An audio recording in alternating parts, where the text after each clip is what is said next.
Впервые за всю войну беспрецедентная атака России по западу Украины. Применено новое оружие. Военные дали оценку, что под прицелом. Срочное заявление России. Новая страна вступила в войну. Официальное обращение Лаврова и послание из Лондона к Путину. Масштабный арест военных. Дуй, пакуй и комплектуй. Силовики пошли против. ВС РФ ударили по своим. Громкое расследование. Огонь по отступающим.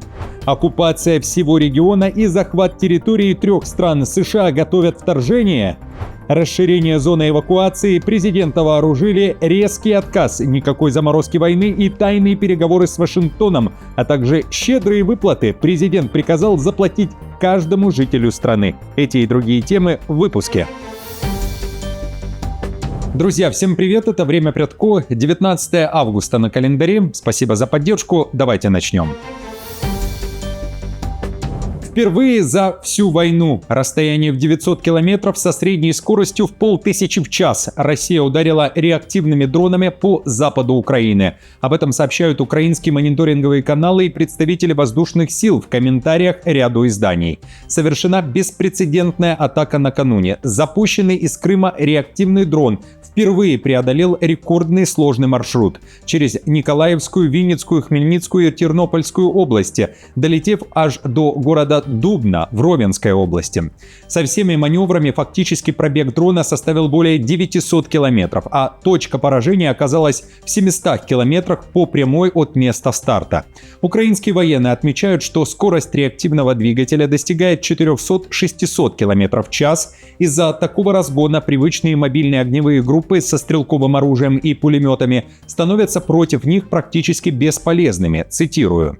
Враг на практике подтвердил, что их реактивные аппараты способны преодолевать отметку в 900 плюс километров реального пробега. Это означает, что в зоне потенциального поражения находится абсолютно вся территория Украины, вплоть до самых отдаленных западных границ. Поиск слепых зон ПВО, пролет транзитом через южные, центральные и западные области свидетельствует о том, что маршрут был заранее просчитан для обхода основных районов базирования наших зенитно-ракетных комплексов. Отмечу, накануне появилось и срочное предупреждение разведки США, новый масштабный обстрел Киева и области в ближайшие часы. Баллистика уже приведена в боевую готовность. Такое сообщение после нескольких дней относительной тишины появилось в украинских соцсетях для жителей украинской столицы. Также мониторинговые каналы писали о том, что Россия ведет разведку и на западе Украины. Помимо этого, баллистические удары были нанесены по Харьковской области. ДТЭК сообщил об уничтожении ТЭС в одной из областей страны, которая прекратила генерацию электроэнергии.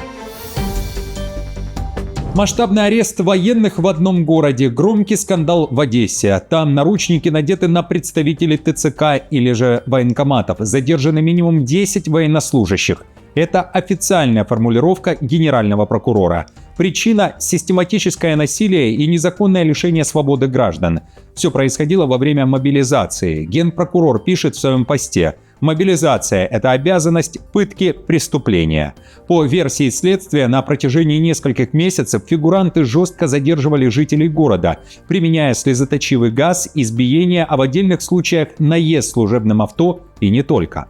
Есть еще одна деталь. 7 из 10 подозреваемых были мобилизованы весной 2025 года и сразу направлены для прохождения службы в Одесский ТЦК.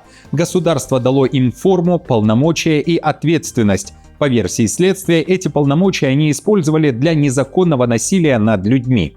А дальше больше. Государственное бюро расследований заявляет о 15 эпизодах насилия. Кроме того, публикует фотографии с заставкой на телефоне одного из представителей ТЦК. Там виден слоган тех, кто занимается мобилизацией в Одессе. Он звучит так: «Дуй, пакуй и комплектуй». Военный напал на ребенка. И еще один скандал в Одессе. Там уже официально начали расследование после нескольких резонансных видео, которые разлетелись по соцсетям. На кадрах видно, как мужчина в военной форме применяет силу к мальчику и едва ли не дает вздохнуть, взявшись за его горло. Также на видео заметно, что рядом есть взрослые, однако они не вступаются за ребенка. Полностью кадры показать не могу из-за правил YouTube. В некоторых пабликах пишут, что ребенок – один из компаний подростков, которые забросали камнями камнями бусик ТЦК, но официального подтверждения этому пока нет. В ТЦК устанавливают личность мужчины и выясняют обстоятельства произошедшего. Там заявили, что насилие и превышение полномочий недопустимо, а если вина военнослужащих подтвердится, виновные будут привлечены к ответственности. В ведомстве также призвали не делать поспешных выводов до завершения проверки. ВС РФ ударили по своим. Немецкое издание Welt опубликовало расследование, основанное на записях перехваченных разговоров российских военных. Аудиозаписи фиксируют, как командиры отдают приказы об огне по отступающим, угрожают подчиненным расстрелами, заградотрядами и даже огнем из танков, чтобы заставить их идти на штурмы. В радиоэфире регулярно звучит приказ обнулить, означающий прямую ликвидацию отступающих или отказавшихся выполнять приказы солдат с собственными же сослуживцами, говорится в материале. Отрезанные от поставок военные открыто жалуются на крайнее истощение, отчаяние и голод. В социальных сетях действительно существует множество фотографий и видеозаписей, частично верифицированных авторитетными СМИ, документирующих издевательства и унижения в российской армии с 2022 года. Солдаты, привязанные веревками и скотчем голыми к деревьям на лютом морозе, физически истощенные мужчины, днями удерживаемые в тесных земляных ямах на фронте и подвергающиеся побоям, а также россияне, которых, несмотря на явные ранения, угрозами и ударами отправляют обратно в смертельную зону на передовой. Отмечу, что совсем недавно о подобной практике в украинской армии вышло резонансное расследование журналистки Анны Калюжной. Там тоже говорилось о системных злоупотреблениях применения заградительных отрядов, избиениях и содержании военных в ямах со стороны командования 225-го отдельного штурмового полка. Кроме того, о проблемах с обеспечением сообщали также в 121-й бригаде ТРО. Военным приходилось пить собственную мочу из-за отсутствия воды. Нападение на украинских детей в Польше. Поляки арестованы. Накануне в городе Быдгощ полиция задержала 46-летнюю женщину и 34-летнего мужчину по делу о нападении на подростков из Украины. Напомню, конфликт произошел в прошлую пятницу. Тогда пара поляков привязалась на улице к девочке и ее брату из-за того, что дети говорили на украинском. Нападавшие вывернули мальчику руку, сломали игрушку и бросили ею в ребенка. Задержанные уже предъявили официальное обвинение за оскорбление по национальному признаку, нападение на несовершеннолетнего и порчу имущества. Женщину отправили в районную прокуратуру. Мужчина пока проходит по делу как свидетель, заявили правоохранители. Буквально за несколько часов до задержания польский премьер Туск призвал поляков-нарушителей сдаться добровольно и назвал произошедшее вопиющим антипольским актом. Послушайте. Нападение на детей — это вопреки, это просто антипольское действие. Мы всегда гордились, как поляки, очень гордились тем, как мы относимся к детям, нашим детям и детям, которые ищут у нас приюта. Это абсолютно недопустимые вещи, и они очень вредят Польше.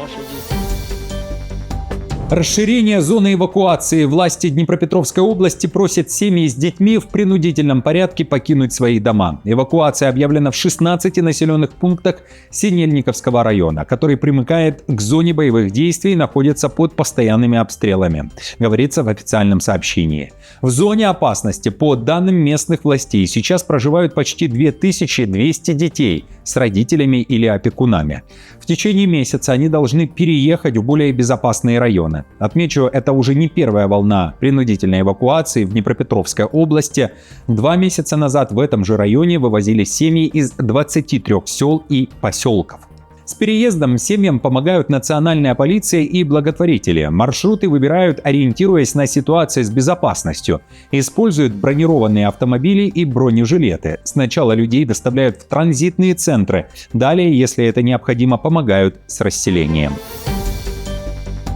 Обращение к Путину из Лондона. Новый премьер-министр страны отреагировал на заявление Москвы. Великобритания не намерена менять курс касательно Украины после предупреждение России о последствиях из-за поставок Киеву британских беспилотников и дальнобойных ударов ими по территории России. Премьер-министр Энди Бернем на вопрос журналистки «Какое ваше послание Путину?» заявил, что Лондон давно выбрал свой путь и является другом Украины не только при хорошей погоде. Российское посольство в Лондоне считает, что использование БПЛА Великобритании для дальних ударов по России – это эскалация, и такие действия неизбежно повлекут последствия для самого Лондона. Великобритания делает то, о чем давно заявляла, а именно поддерживает Украину на 100% в этой незаконной войне, которую ведет Владимир Путин.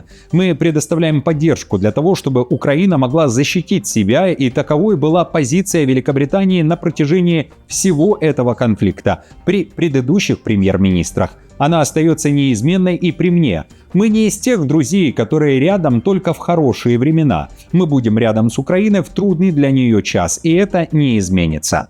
Напомню, в апреле Великобритания объявила о поставке Украине десятков тысяч беспилотников, включая дальнобойные, в рамках крупнейшей в истории поставки. Дроны были созданы двумя отдельными британскими компаниями и уже были использованы для ударов по военным объектам России, НПЗ и складам Wildberries. Вечером 18 августа Лавров вышел с заявлением и назвал действия Великобритании вступлением в войну. А поэтому Россия готова к ответу. К какому именно, не уточнил, но вспомнил слова Путина о намерении Москвы действовать в любом районе Мирового океана. Президент предупреждал о наших правах действовать в любом районе Мирового океана, если кто-то будет посягать на наши интересы, на нашу собственность. Мы точно так же имеем право рассматривать гордо объявленное прямое участие британских ракетных войск в ударах по Российской Федерации в качестве участия в войне со всеми вытекающими последствиями. Резкий отказ. Россия категорически исключает возможность прекращения боевых действий в Украине по текущей линии фронта и не заинтересована в заморозке. Об этом накануне заявил помощник Путина Ушаков. Также в Кремле фактически подтвердили тайные переговоры между Москвой и Вашингтоном касательно войны в Украине. По словам Ушакова, настоящая дипломатия всегда ведется тихо, без публичных заявлений. Этот комментарий Ушакова появился после публикации Financial Times о том, что Белый дом ранее командировал в Россию переговорщика Родни Мимса-Кука-младшего, в частности на Петербургский экономический форум, где выступал Путин. Кук, пишет издание, далек от политики, он глава комиссии США по изящным искусствам, курирует расширение Белого дома и строительство бального зала. В Питере Кук встретился с представителями Кремля, а также был обеспечен дипломатической охраной, говорится в материале.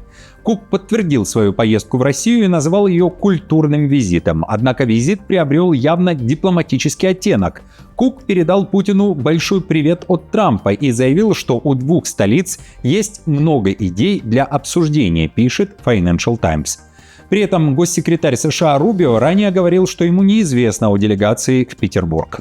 Такие неожиданные посланники, как Кук, смогут помочь преодолеть дипломатический тупик вокруг войны России против Украины, сообщили два источника. По словам человека, знакомого с ситуацией, одним из представителей российских властей, с которым встречался Кук, был Антон Кобяков, высокопоставленный помощник Путина.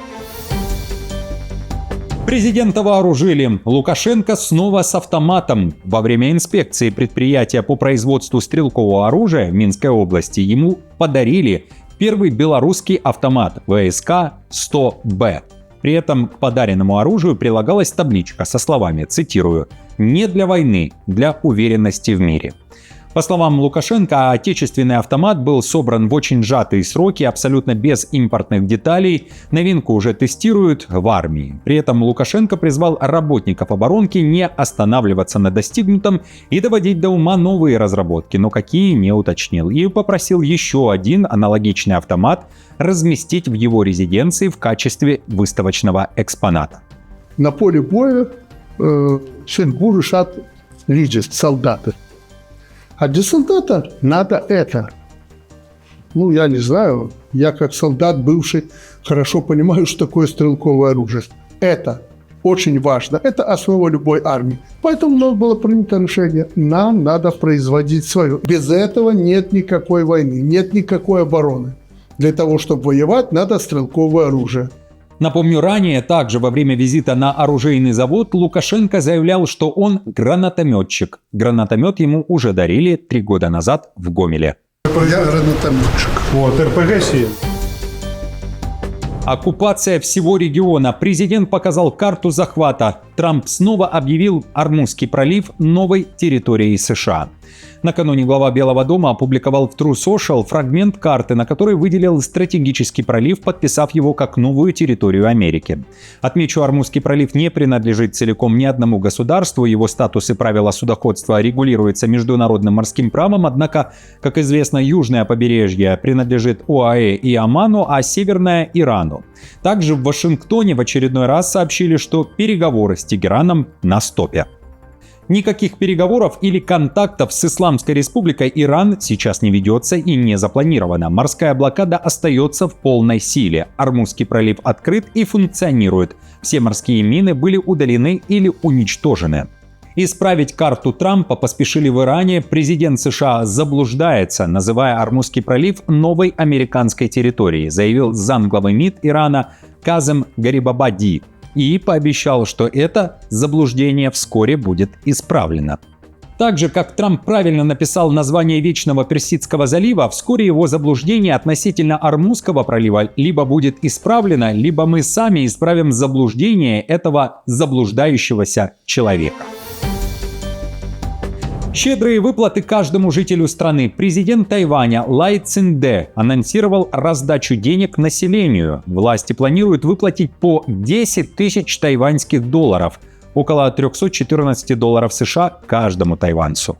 Об этом сообщает Bloomberg. Причина широкого жеста – экономический рост Тайваня. Экономика страны буквально взлетела благодаря стремительно растущему производству полупроводников. Их скупают компании, развивающие системы искусственного интеллекта. По итогам года на острове ожидают рекордный за последние 40 лет показатель ВВП – более 11%. Но есть одно «но». Денежную инициативу еще должны одобрить при обсуждении бюджета на следующий год. Отмечу, на Тайване живет более 20 миллионов человек, однако сколько именно жителей могут получить деньги, пока не уточняется. Друзья, спасибо вам большое за поддержку. Мне будет приятно, если вы оставите лайк, подпишитесь на канал и будете смотреть другие выпуски, которые уже опубликованы на нашем канале «Время Предко».